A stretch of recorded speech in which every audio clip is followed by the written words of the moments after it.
reconocer que nuestro sentido machista se acabó después de 10 años y por primera vez hacemos debutar en este ciclo a una dama. Está bien, les pido disculpas por todo ello, pero no es poca cosa lo que van a ver ahora. Esta chiquitita la conocemos, chiquitita, perdón, estoy pensando, viéndola, de cuando realmente era chiquitita, así, estaba en la primaria, ¿verdad? Estaba con su mamá, que está acá toda chocha, no le puede sacar los ojos de encima a la madre. Y creció, la niña creció, se recibió de ingeniera en alimentos y está a punto de doctorarse en el tema, ¿verdad? Faltan 2 añitos más o menos. Es una muy buena persona, viene con nosotros, nos acompaña, estos 10 años estuvo acompañándonos y parece que sabe sobre el tema. Un día surgió la posibilidad de que lo exponga aquí y como nosotros, yo particularmente no sé nada de esto de la alimentación de los astronautas, sabemos algo de la ingravidez y esas cosas, está vinculado por supuesto todo esto con la física que se está desarrollando. Y dijimos, bueno, le damos la oportunidad a la buena de Rosario Goyeneche, así se llama, esta ingeniera en alimentos, que es un orgullo de la Facultad de Ingeniería. Buena compañera, hay que ver cómo danza, cómo baila, la danza de Navarro, sobre todo. Te deseo todo lo mejor, Rosario. Bueno, buenas noches. Como ya dijo Roberto, mi nombre es Rosario, soy ingeniera en alimentos. Me recibí acá en la Facultad de Ingeniería de la Universidad Nacional de Mar del Plata y trabajo actualmente, estoy haciendo el doctorado y trabajo en la facultad. Bueno, el título de la charla es bastante llamativo. Les comento un poco cómo surge el tema. Yo, a partir de mi título de ingeniera, el año pasado se me ocurrió hacer la capacitación docente para poder dar clases en los colegios. Y este año tenía que hacer mi práctica docente. Tenía que dar una clase, primero, bueno, ir a observar unas clases y dar una clase yo. Fui al colegio Ilia, que es donde empecé yo, y el profesor acá, Sigeti, me ofreció dar la charla, o sea, dar mi clase en un taller de astronomía que tienen en el colegio. Cuando me dijo si me animaba a dar la clase en el taller de astronomía, la verdad que le dije, sí, pero yo mucho de astronomía, la verdad que no sé. Y bueno, charlando de mi tema, de lo que yo sé, me dice, ¿y por qué no hablas de lo que comen los astronautas? Y me interesó, empecé a investigar, bueno, a ver si realmente estaba capacitada, si podía. Y bueno, salió lo que es la base de lo que es la charla hoy. Así que bueno, espero que les guste y que aprendan algo más. Bueno, en primer lugar, bueno, la primera pregunta que puse es ¿qué características deben tener los alimentos? Pero en realidad la primera pregunta que surge es, que surgió también cuando fueron los primeros viajes, es si realmente los astronautas podían comer en el espacio, ¿sí? Porque uno acá está acostumbrado, es algo totalmente natural, pero al ir al espacio y al no tener la gravedad que tenemos acá, la atracción de la gravedad, se preguntaban si realmente los alimentos podían ingerirse. Con el correr de los viajes vieron que esto sí era posible. Entonces surge la pregunta de qué pueden llevar al espacio, ¿sí? Porque no cualquier, primero que el espacio era muy chico y además no cualquier alimento soportaba las características de los viajes, ¿sí?, al espacio. Entonces bueno, acá puse a modo ilustrativo algunas imágenes. Hay cosas de ahí que sí pueden comer, hay cosas que no. La imagen del medio de las pastillitas, cuando empecé también un poco a hablar de este tema, de decir, bueno, ¿qué comen los astronautas? ¿Qué sé yo? Pastillitas. Es como un mito que hay de decir, bueno, los astronautas en el espacio se alimentan de pastillitas de color. Bueno, no. Hoy en día incluso vamos a ir viendo que comen bastante parecido a lo que come la gente en la Tierra. Entonces, bueno, hay una cierta cantidad de características que tienen que tener los alimentos para poder ser consumidos por los astronautas. En primer lugar, es algo muy importante que parece algo raro, pero no tienen que hacer migas. Hay una imagen de los Simpsons en la que está Homero que abre un paquete de papas fritas y va pescando con la boca las papas fritas. Si eso realmente lo hicieran en el espacio, se les dañarían las naves, porque las papas fritas, o sea, todo lo que pueda llegar a ser migas, eso va flotando y se puede incrustar en los aparatos dañar de forma muy grave los equipamientos. Entonces es algo muy importante a tener en cuenta que los alimentos que se lleven no tienen que hacer migas o desprenderse, ¿sí? En general se consumen en forma de pastas o en cosas bastante compactas. Además, tienen que conservarse a temperatura ambiente, ¿sí? En los viajes hay ciertos requerimientos energéticos y obviamente que lo que menos importa es que haya heladera, ¿sí? O sea, la heladera consume mucha energía y la energía en esos viajes se usa para otro tipo de cosas. Entonces, todos los alimentos que se llevan tienen que poder conservarse a temperatura ambiente. Tienen que ser fáciles de comer, o sea, también después vamos a ver un poco cómo comen en el espacio, pero la imagen tradicional de uno sentado a la mesa con el plato, los cubiertos, en el espacio con la falta de reducción de la gravedad se complica bastante. Entonces tienen que también tener envases especiales para poder ser consumidos. También tienen que ser compactos y ocupar poco espacio, porque en las naves hoy en día por ahí son más grandes y hay más espacio, pero inicialmente, o sea, siempre se trata de llevar la menor cantidad de cosas posibles. Además tienen que llevar un montón de otras cosas necesarias para los viajes. Entonces la comida tiene que ocupar el menor lugar posible. Y también, en relación con esto, generar el mínimo desecho, ¿sí? Llevar una fruta, pelarla, ¿qué hacemos con la cáscara después? O sea, tienen que ser alimentos que generen el menor residuo posible, que yo abra el envase, lo pueda comer y que tenga poco desperdicio. Además tienen que ser livianos dentro de lo mismo, o sea, tratar de pesar lo menos posible, ocupar poco volumen y pesar poco. Tienen que ser inocuos desde el punto de vista microbiológico, ¿sí? Pensemos que están en el espacio solo 2, 3, 4, 5 astronautas, comen algo contaminado, les genera una enfermedad, es un problema. Entonces tienen que ser alimentos seguros desde el punto de vista microbiológico. Entonces también a raíz de eso surgen los distintos controles que se tienen que llevar a cabo para la elaboración de estos productos. Tienen que tener normas muy estrictas de elaboración para asegurar que los alimentos que llevan están en condiciones de ser consumidos y no les van a producir enfermedades. Tienen que ser sabrosos. Esto parece algo natural, que uno quiere comer algo rico. Se vio, vamos a ver dentro de un rato, que en el espacio la comida no la sienten de la misma forma. Entonces algo que por ahí para nosotros parece normal, pasa a ser un factor bastante importante, que la comida tenga un sabor especial. Y además tienen que ser nutritivos. Se hicieron estudios, vamos a ver en uno de los viajes, de los requerimientos nutricionales que tienen los astronautas. Obviamente el cuerpo no reacciona de la misma forma en estado de la Tierra que en el espacio. Entonces se generan unos cambios en el metabolismo, entonces es muy importante cubrir las necesidades específicas que tienen los astronautas.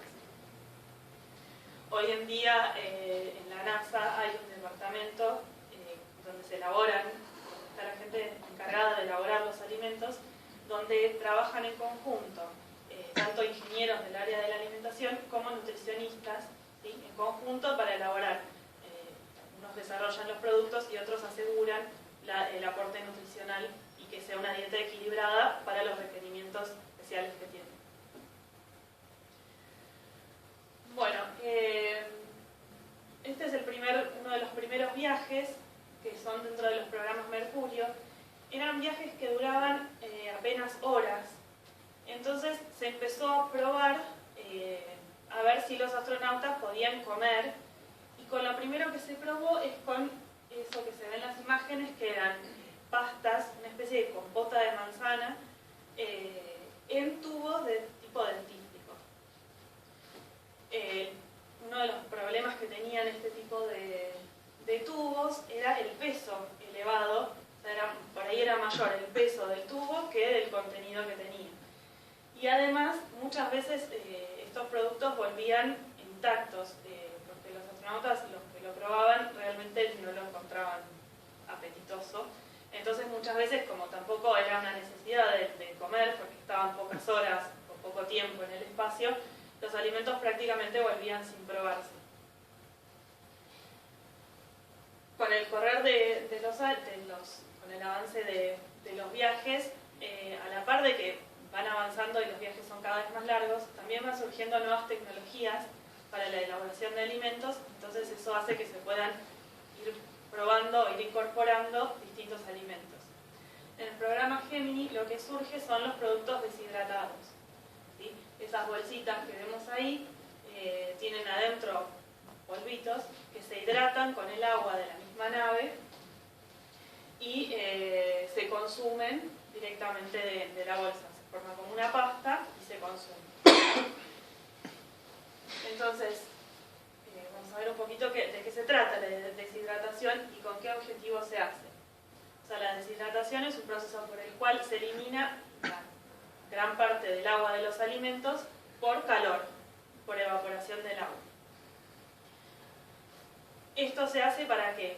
Para prolongar la vida útil del alimento y además con esto ganamos en disminuir en peso y en volumen, que eran dos de las características que buscábamos dentro de los alimentos, especiales para los astronautas. ¿Sí? Entonces, la mayor parte de los alimentos tienen un gran porcentaje de agua en su composición. Al eliminar el agua nos quedamos con todos los nutrientes y disminuimos mucho el peso y el volumen. Uno de los problemas por ahí que tiene es la deshidratación de los alimentos es que altera los caracteres organolépticos y nutricionales. ¿Sí? Ahí tenemos algunas imágenes de frutas deshidratadas y si no los productos que se consumen son polvos que al rehidratarse tampoco no volvemos a obtener un producto igual al fresco. ¿Sí? Las características cambian y también disminuye el valor nutricional de los productos. Pero bueno, era un avance después de comer las pastas, comer estos productos deshidratados, ganábamos también en variedad, o sea, el rango era más amplio de comidas y aparecían otros sabores. Esto también se usa para las bebidas, ¿sí? Se podía llevar en estos mismos envases, como vemos acá, ahí dice café, o sea, tenían el café deshidratado, como lo conocemos ahora, café, leche, jugos, en polvo, donde no los hidrata y puede consumir estas bebidas.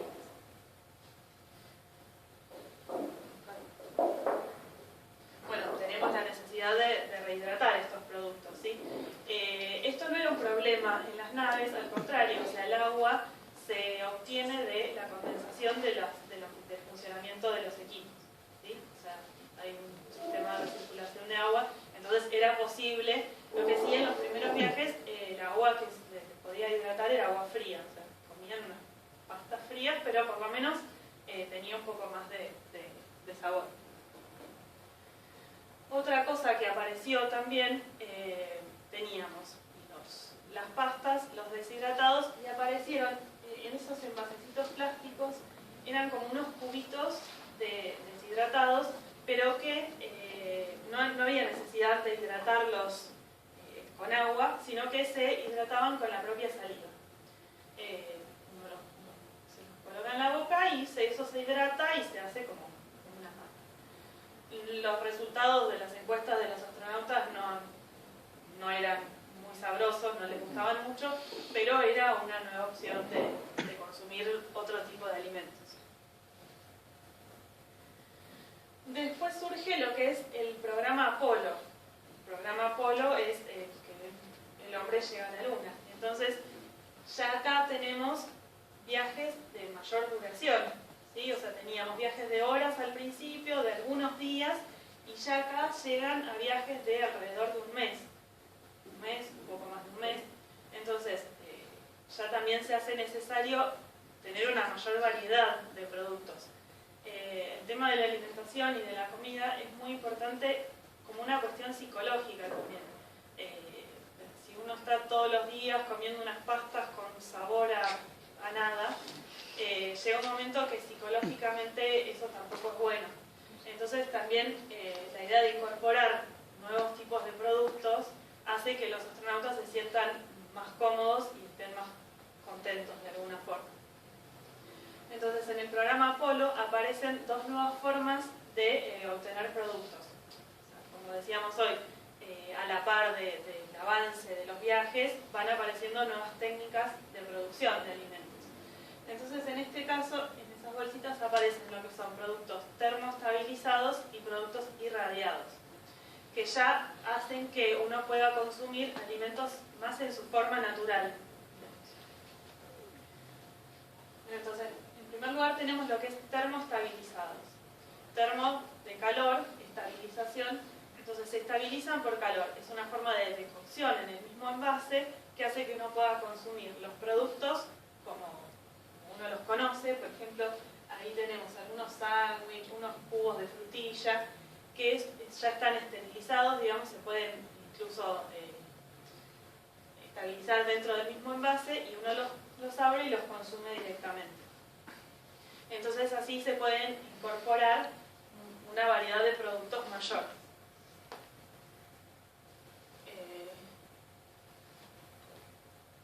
Se utilizan en envases flexibles o también este proceso es el que se utiliza para la esterilización de las latas. También se probó con algunos tipos de latas que tenían que ser unos envases especiales que resistan los cambios de presión que sufren las naves cuando viajan. Entonces por ahí también se utilizan más este tipo de envases flexibles que resisten mejor los cambios de presión y las modificaciones que surgen adentro de las naves.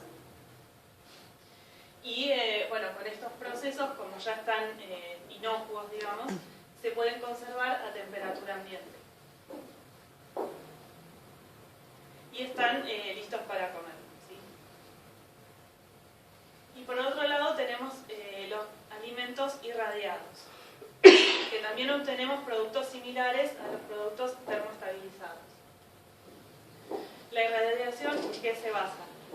En exponer al alimento a la acción de radiaciones ionizantes durante un cierto lapso, ¿sí? El tiempo va a variar de acuerdo a la cantidad de energía que le entreguemos y de acuerdo al tipo de producto o a cuán esterilizado lo queremos. Que proporcionará la cantidad de energía que deseemos que absorba el alimento. Se mide, o sea, la cantidad de energía por unidad de masa se conoce como dosis y la unidad que se usa son los grays. Aproximadamente se utilizan dosis de 10 kilograys más o menos y se han hecho diferentes estudios y se han visto que se obtienen muy buenos resultados y se obtienen productos totalmente consumibles y sí, o sea, no existe eso de los alimentos radioactivos, o sea, está muy probado que son alimentos que se pueden consumir sin ningún problema. En nuestro país lo que se utiliza como fuente de energía es el cobalto 60. Hay dos plantas en Argentina que lo hacen, una en Ezeiza y otra en Pergamino, que se utilizan también a modo de como investigación. Se pueden llevar alimentos a irradiar y se realizan investigaciones de alimentos irradiados. Este método tiene algunas ventajas con respecto a la termoestabilización, o sea, al aplicar calor estamos en la misma situación que con la deshidratación por calor. Perdemos ciertas características organolépticas y nutritivas del producto. En este caso, con la irradiación, al no aplicar temperatura, o sea, son procesos que se realizan a temperatura ambiente, minimizamos los cambios que se producen en el alimento. También se pueden tratar alimentos envasados, entonces uno lo esteriliza directamente en el envase y ya queda listo para consumirse. Y también tenemos una pérdida de nutrientes baja.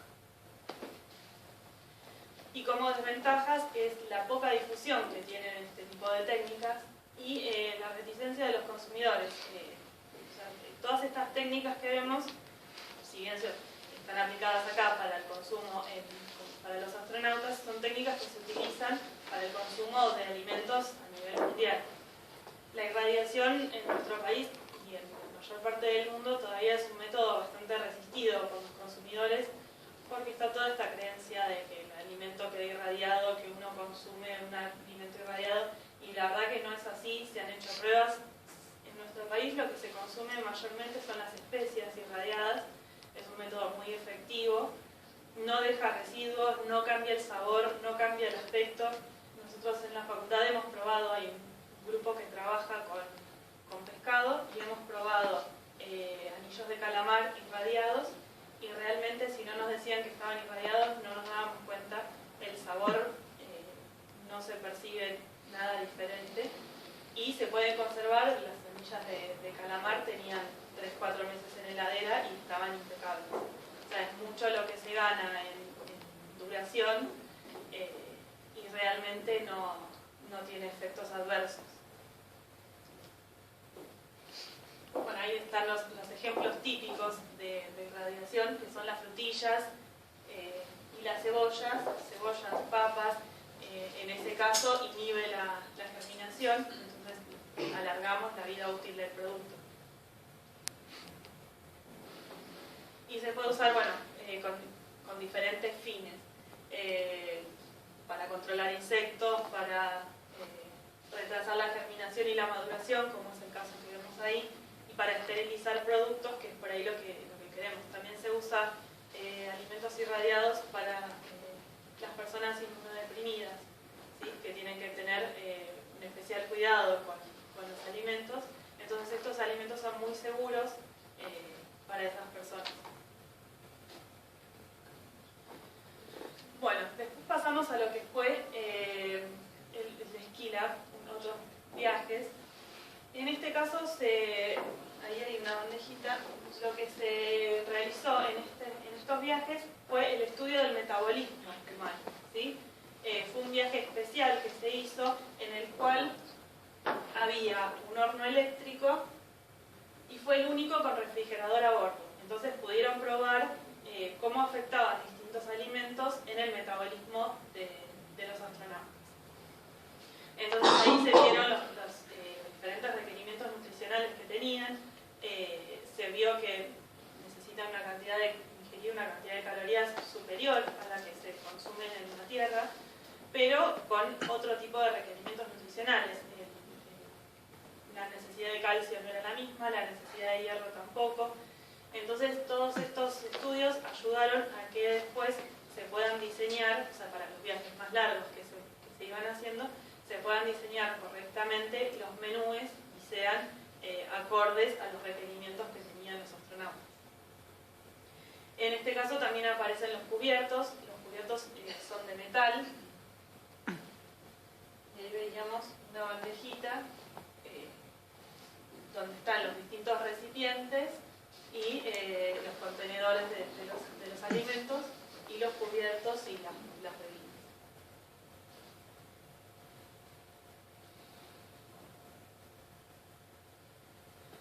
Y después llegamos a lo que es el programa del transbordador espacial, que esto ya son las técnicas, digamos, son los viajes más nuevos, que son viajes largos. O sea, los astronautas que van pasan días, meses. Entonces, ya hoy en día lo que hacen es, previamente, los astronautas eligen su propio menú, siempre con la supervisión de los nutricionistas. Entonces pueden elegir, incluso de acuerdo a las distintas nacionalidades que tengan y a las distintas costumbres. Culturalmente, antes, bueno, iba cualquiera y comía las mismas pastas, y hoy en día, o sea, pueden elegir de acuerdo a las diferentes culturas alimentos específicos para cada uno. Pueden variar el menú. Hay más de 300 alimentos disponibles a disposición de los astronautas.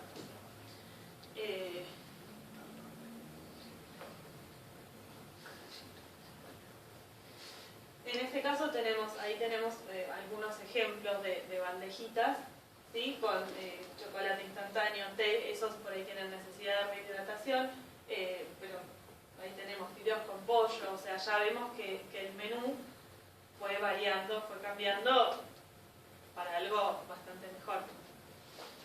Algo que me olvidé de decir: cuando estudiaron el metabolismo, vieron que en el espacio se generaba como una una congestión nasal en los astronautas y eso hace que no sientan el sabor, no perciban el sabor de la misma manera. Porque eso lo corroboraron, que todas las comidas les parecían insulsas. Entonces aparecieron como ingredientes fundamentales salsas picantes y aderezos, que por ahí no eran tan necesarios en las comidas tradicionales, pero se vio que para ellos pasaba a ser un ingrediente fundamental para sentir el sabor de las comidas, ¿sí? Y poder estar un poco más a gusto con eso. Hoy hablábamos de lo que es la deshidratación. Hoy en día aparece una nueva técnica de deshidratación que es lo que se conoce como liofilización, que es la deshidratación en frío. Con esto logramos obtener un producto deshidratado, pero de mejores calidades nutricionales, ¿sí? ¿Qué se hace? Se congela el producto y después por sublimación, ¿sí? A muy baja temperatura, se le elimina el agua. Entonces, estas son imágenes reales de acá de la Facultad de Ingeniería, de un proyecto que están haciendo unas chicas que se están por recibir de ingenieras en alimentos, que ellas están diseñando una planta de elaboración de fruta liofilizada. Y bueno, buscando en internet y leyendo para la charla, vi que frutas así como las que están obteniendo las chicas llevan los astronautas en sus viajes espaciales.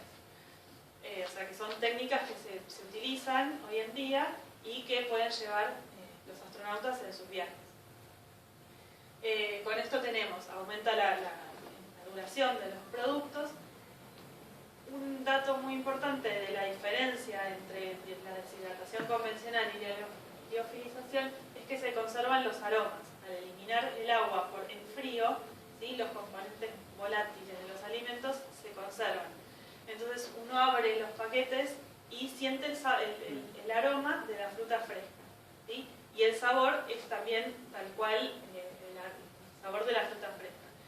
El único inconveniente que tiene es que los alimentos se vuelven muy frágiles, entonces tienen que tener recipientes especiales para que no se quiebren. Pero son técnicas muy utilizadas y que de verdad que dan muy buenos resultados. Bueno, hasta acá más o menos todo lo que se consume. Ahora hay un desafío a futuro que son los viajes a Marte. La idea es que de acá a un tiempo el hombre llegue a Marte.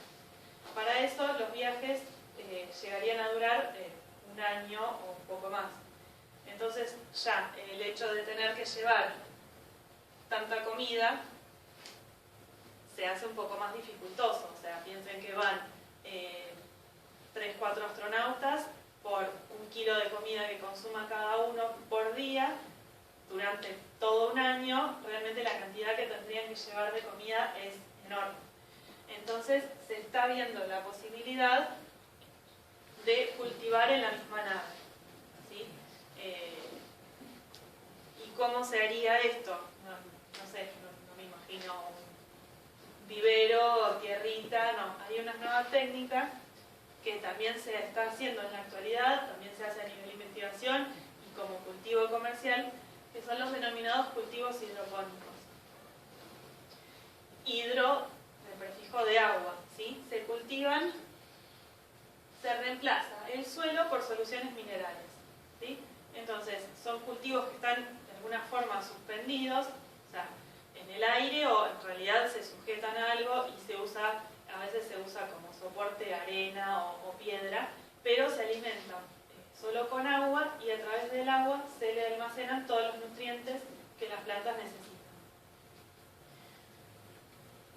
Esto es una forma, bueno, que se utiliza porque es una forma sencilla, limpia, o sea, piensen que no hay tierra y obviamente para llevar al espacio sería bastante viable porque requiere de relativamente poco espacio y es de bajo costo. Agua se puede conseguir en la nave, de hecho se utiliza para hidratar los alimentos, o sea que es una fuente potable y sería cuestión de agregarle los minerales necesarios para cultivar estos productos. ¿Te puedo hacer una pregunta? Sí.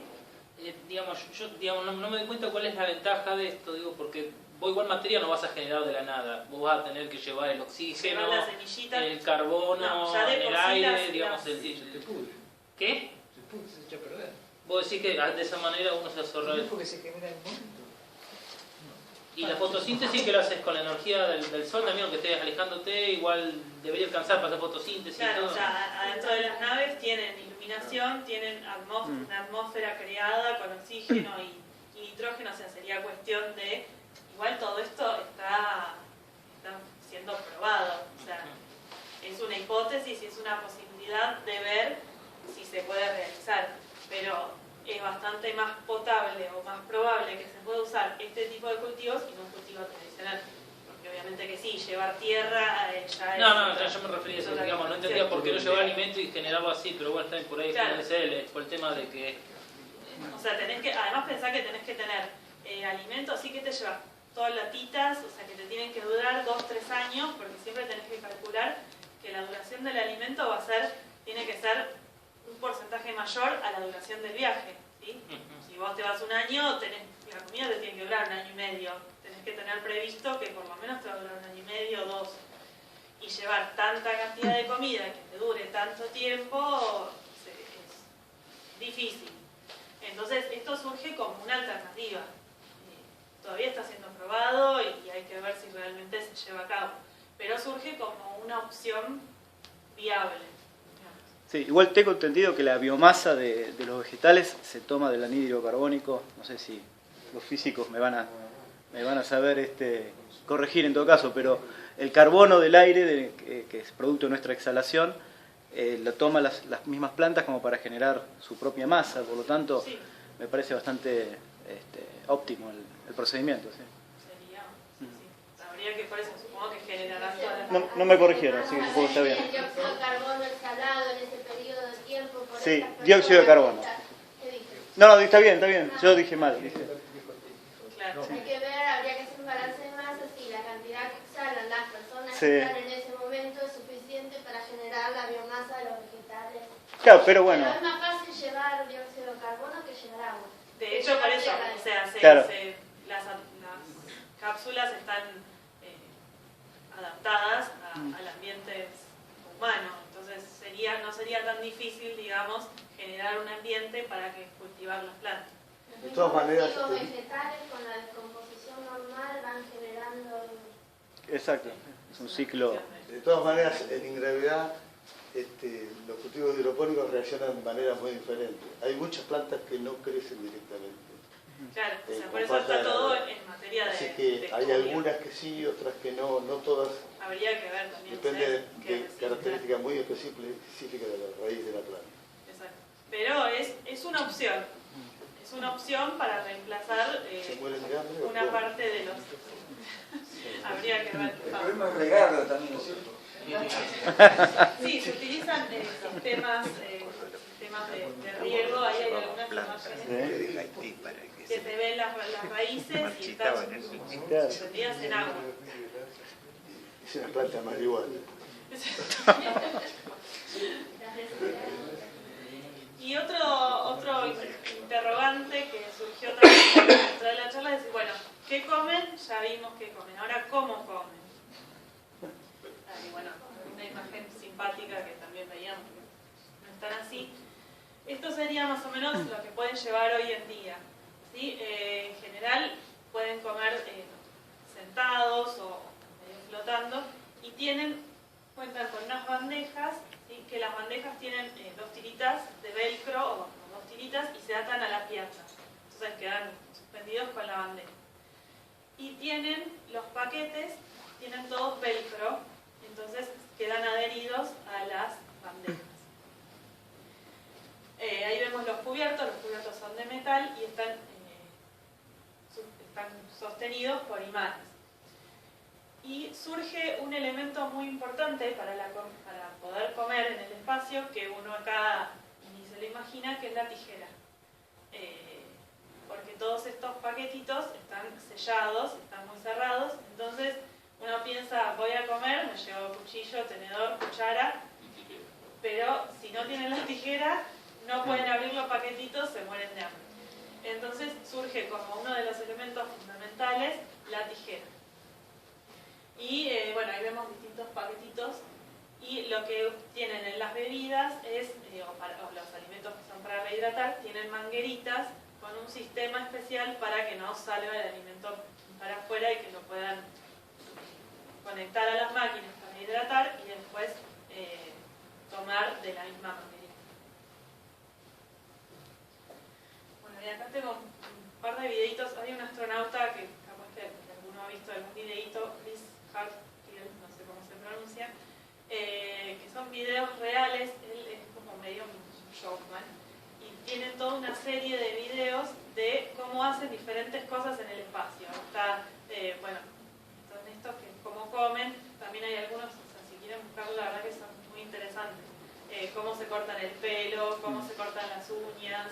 Hay como toda una serie de videos en donde está él explicando cómo hacen las distintas actividades en el espacio.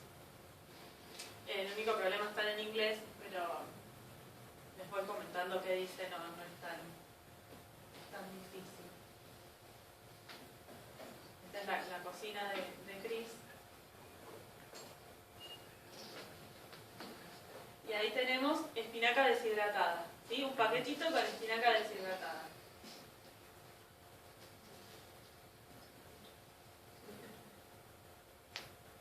Entonces ahí, bueno, vemos toda la cantidad de cosas que tienen en la nave. Ahí lo conecta, marca la cantidad de agua que necesita ponerle y ahí vemos cómo se va hidratando. Terminó la cantidad de agua que le puso, lo mueve para que el agua penetre adentro de la espinaca y se hidrate. Entonces es como magia, la espinaca seca y espinaca lista para comer. Y ahí van a ver cómo la consistencia que tiene, es que es como una pasta.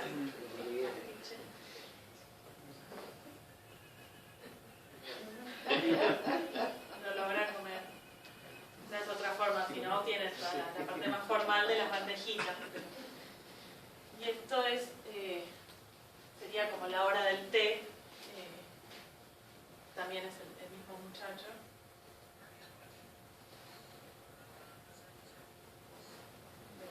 La hora del café, van a tomar un postre y ahí tienen una torta de chocolate o un postre de chocolate.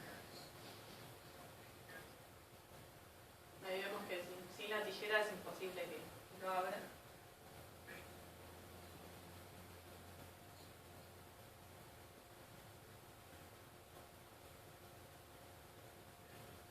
Fíjense que tienen que estar sosteniendo y viendo dónde pone cada cosa para que no le salga flotando por ahí. Y fíjense la consistencia que tiene el postrecito de chocolate.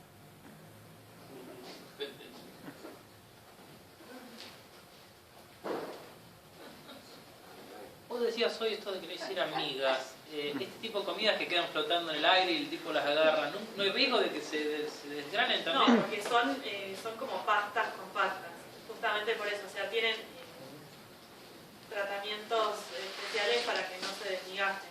Yo he visto videos de agua, con agua he visto videos que hacen las gotas, ahí con las gotas no es un problema eso.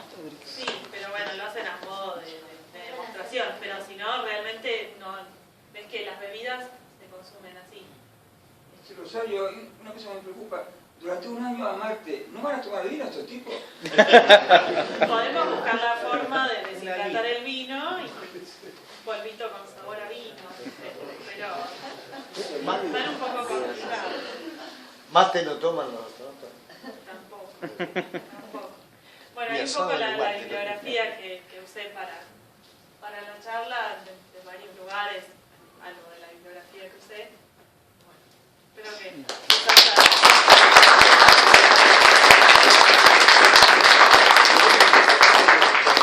les faltó la degustación, sí, bueno, acá el profesor les puede decir que probó las frutitas liofilizadas. Sí, unos pedacitos de pera que realmente no quedan... pierde sabor, No pierde sabor, el sabor es exactamente el mismo sabor que la fruta fresca y el aroma también, porque se elimina contamina solo el agua y como no se usa calor, se concentran todos los nutrientes. Por ahí también hay ciertas frutas que, por ejemplo, las chicas probaron con kiwi y quedó muy ácido porque se concentran mucho todos los sabores. No, pero a mí lo que me interesa puntualmente es a nivel nutritivo, no, a o sea, diferencia de la pierde, pero calor. muy poco O sea, pierde porcentaje comparado con lo que se pierde con calor. Los alamitos irradiados. Sí. En Europa la gente les esquiva porque en general, primero, todo el mundo sabe que están irradiados con cobalto 60, puede haber problemas de degeneración, de alguna cosa que ni se sabe. Segundo, si vos cualquier alimento irradiado, vos le medís la radiación y si le queda una radiación residual. No es nociva para la salud, ellos te dicen que no, pero están en góndolas especiales y te dicen cuál es la radiación residual que tiene. Y la gente tienen no que lo tener el logo come. que identifica. Aparte de transformación genética, seguro. No, a las dosis que se utilizan, se ha hecho mucha investigación al respecto. A las dosis que se utilizan comúnmente para los alimentos, se ha demostrado que son inocuos, o sea que no hace mal, no se modifica nada del alimento. Acá aparece rotulado si está irradiado. Acá en el país. Acá lo único que se irradia lo único que se consume, digamos, son las especias, y como se utilizan para sazonar otros productos y se usan en bajo porcentaje, no están rotulados. Pero si no... ¿Son irradiadas acá en Argentina? Sí. Las especies. Las especias. ¿Con qué las irradian? Sí, el ajo y la cebolla, pero en general se exportan. No sé si se consumen acá. Pero las cebollas esas están, o sea, las empaquetan después. Sí, incluso se pueden irradiar. Podemos decir que se demora después la germinación, ¿no? Sí. O sea que vos las irradiás y después las dejás al aire libre. Sí, las irradiás y las dejás, las conservás como conservás la cebolla normalmente. No, se conservan directamente. O sea que estabilización es matar bichos, básicamente. Sí. Pero ¿qué pasa? ¿Cuánto debe? Sí. O sea, está en Holanda, digamos, 50 euros. hacer que el producto sea microbiológicamente. Por ejemplo, depende de qué es lo que busques. Por ahí con las frutillas o se busca inhibir los microorganismos, también tenés que conservarlo después, tratar de que no se te contamine. Con las cebollas, por ejemplo, inhibir la germinación, entonces, o sea, frenás el proceso de germinación, lo conservas en las mismas condiciones que normalmente, pero frenás ese proceso. Si vos irradiás para, por ejemplo, los calamares que nosotras hemos probado, después los tenés que conservar cuidadosamente para que no se te recontaminen. O sea, te dura, lo conservás en refrigeración, en un envase común, te dura meses. Tenés que evitar que se te recontamine. Pero ha habido astronautas que estuvieron meses ya en las naves en las estaciones espaciales. Y ya se ha ensayado allí estos alimentos de larga duración, o cada tanto cuando suben, viste, al salir en caso de astronautas, les suministran otros alimentos. Les suministran alimentos. Pero en uno de estos últimos, o sea, ya en los últimos años se ha implementado también poner la fecha de vencimiento en los productos. Entonces saben la duración que tienen, pero sí se reabastecen, las estaciones espaciales se reabastecen periódicamente y por eso también ellos pueden elegir el menú y cambiarlo, eligen un menú para 7 días y después para la próxima entrega piden otro. Es una buena oportunidad para ensayar estos alimentos que tienen que durar un año y medio, como decías hoy, ¿no? Sí, pasa que por ahí en las estaciones espaciales es fácil digamos, hay un recambio. Pero si los viajes son largos, o sea, si la nave va a estar lejos, yo me imagino el viaje a Marte, no puede volver, no puede haber reabastecimiento, entonces tienen que tener. Sí. Sí. Sí. Te quería preguntar una cosa, digamos, yo me imagino que el cuerpo humano no digiere la comida de la misma manera en gravedad cero que con gravedad, y además tengo entendido que la presión en el cuerpo, la retención de líquidos, todo cambia.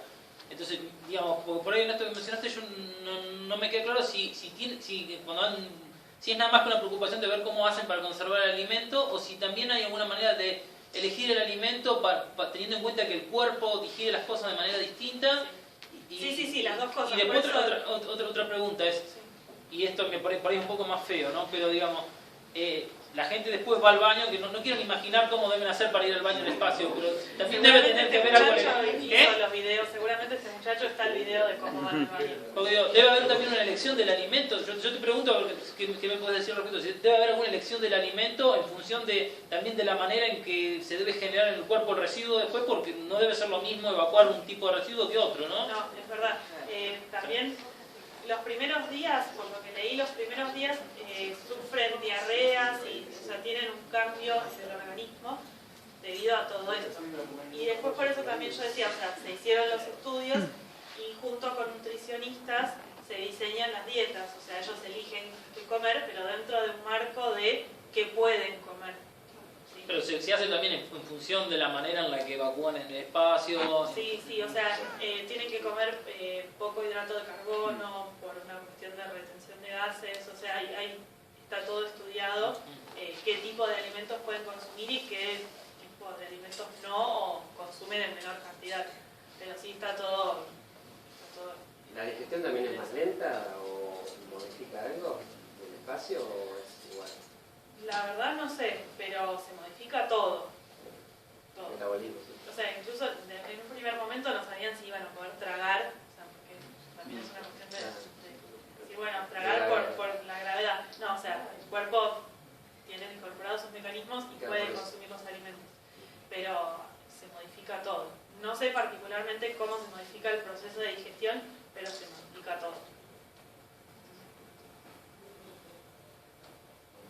Bueno, si no hay otra pregunta, les comentamos que esto sigue el 1 de noviembre. El ciclo termina el 22 de noviembre, así que faltan 2 charlas de física. La primera va a estar a cargo del doctor Pablo Cisterna, está acá presente. ¿Nos repetís, por favor, el título? Digo, repetí porque igual la pasada.